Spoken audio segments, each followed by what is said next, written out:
Hello again. I've been reading White Noise from Dan DeLillo. Quite a short book, actually.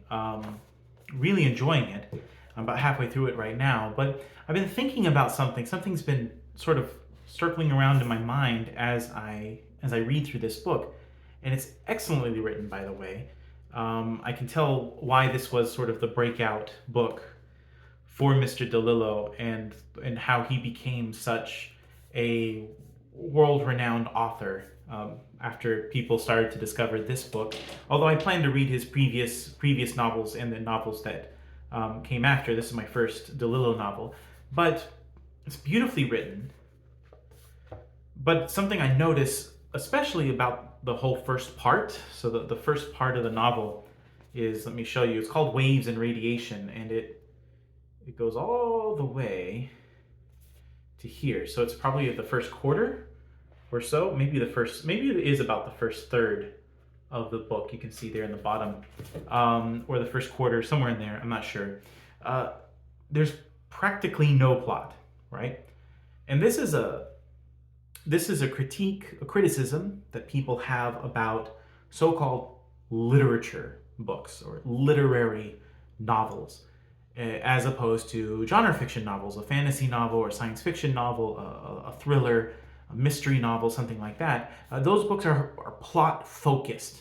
I don't like calling them plot heavy. I like calling them plot focused. You can tell that the author is focused on getting through the story and hitting the plot points, right?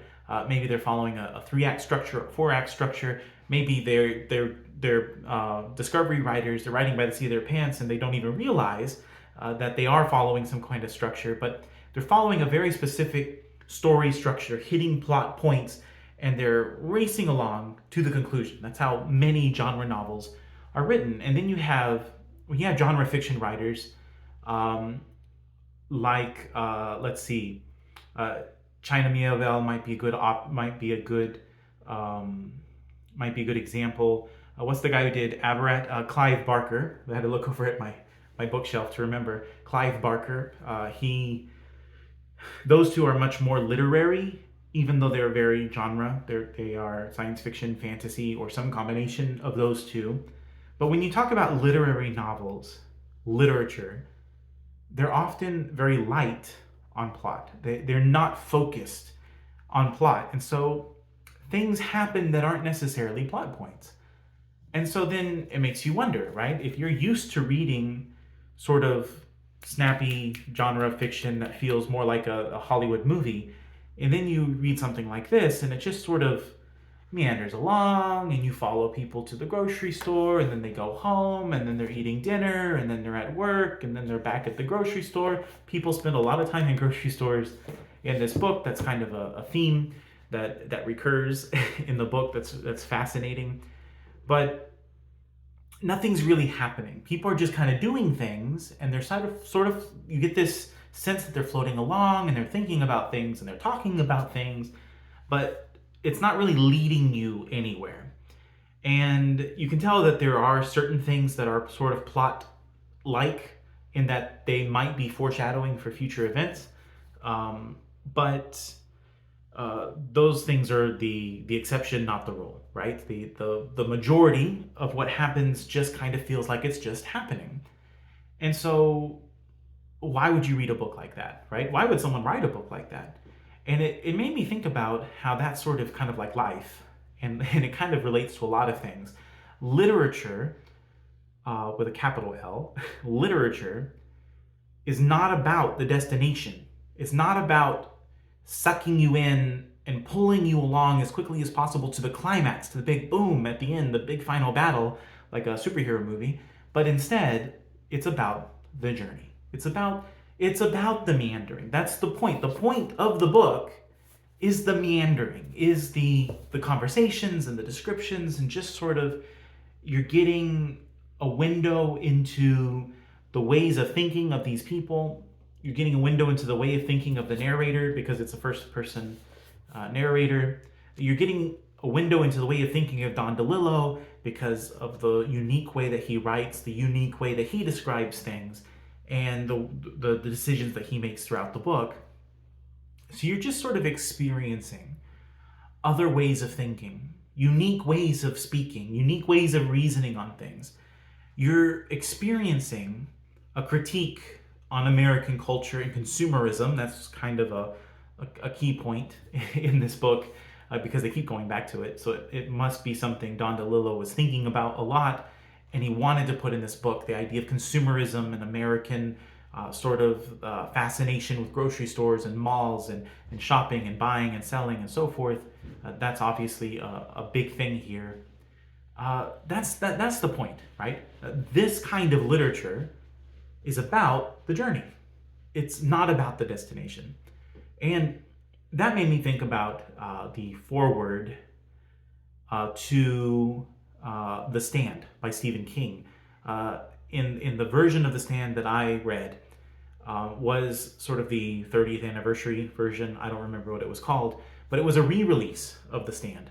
And the version that I read included, I think it was hundreds of pages. I don't want to say a number because I don't remember now, but he mentions in the foreword that in order to publish The Stand when it was originally published, the editor made him cut out hundreds of pages. So he had to go through and find entire scenes, entire groups of scenes that didn't need to be there, didn't quote unquote need to be there, and so he cut them out.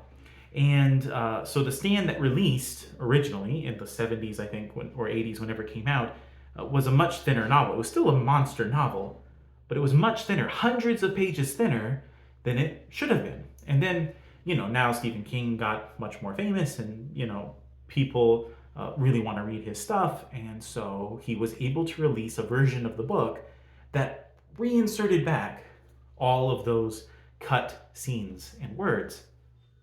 And he mentions in the foreword, he says, after all, the story is about the journey, not the destination. It's about the meandering, right? And old school King, especially King from the 70s and 80s, can often be criticized as being a guy that meanders in his storytelling. He really just spends time with characters that might just end up dying in the first quarter of the book and not even be important to the story, to the plot at all. But he spends a lot of time with these characters. He follows them around in their day-to-day chores and their relationships and their conversations, and he describes what's happening in one house and what's happening in town, what's happening at the library or whatever. And that meandering is kind of the point of the book. If you cut all that out, you can have a much more streamlined book, but you're losing something of the magic. And if you were to re-edit White Noise to be plot-focused, it would basically be a short story. I think part 2 of this, about a toxic airborne event, I think that's actually the title of part 2 of the book, is slightly more plot focused. Things kind of lead along at a bit of a clip. And I think it's all done in one chapter, which is really interesting because the chapters in part 1 are very, very short. And then part 2 is just like one giant chapter. It's like 50 pages long. And Don DeLillo's not at all fazed about just kind of completely changing the way the book is formatted from one part to another. But if you were to cut all that out and turn it into a short story, it wouldn't be a very good short story. The plot is not the point. It really is the journey. And I'm going to go on a tiny tangent if I haven't already been rambling. But when I think about how with literature, the journey is the point, well, then I think about learning. I think about life in general, but I think about learning.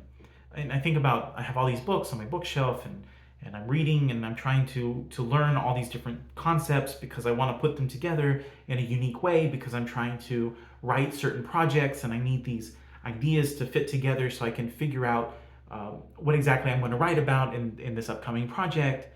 And, I get so stressed out sometimes looking for that destination. When is it going to get to be the thing, and how are they all going to fit together? And I still have all those books that are unread, and I've just barely started this one, and I need to start the next one. And then I read Don DeLillo. I read White Noise, and I say to myself, you know what? Calm down. Don't be so focused on the destination. Instead, focus on the journey. Enjoy the process of learning. And if you do that, if I do that, because I'm talking to myself right now, if I do that, well, then I might be surprised at how much more enjoyable the process becomes, but also at how quickly and more rewardingly I reach that destination, which I think is true about the book, and I think it's true about life. I think it's true about learning. I think it's true about intellectual and creative pursuits. So I wanted to leave that with you, and that's all I have for today. So I'll talk to you next time.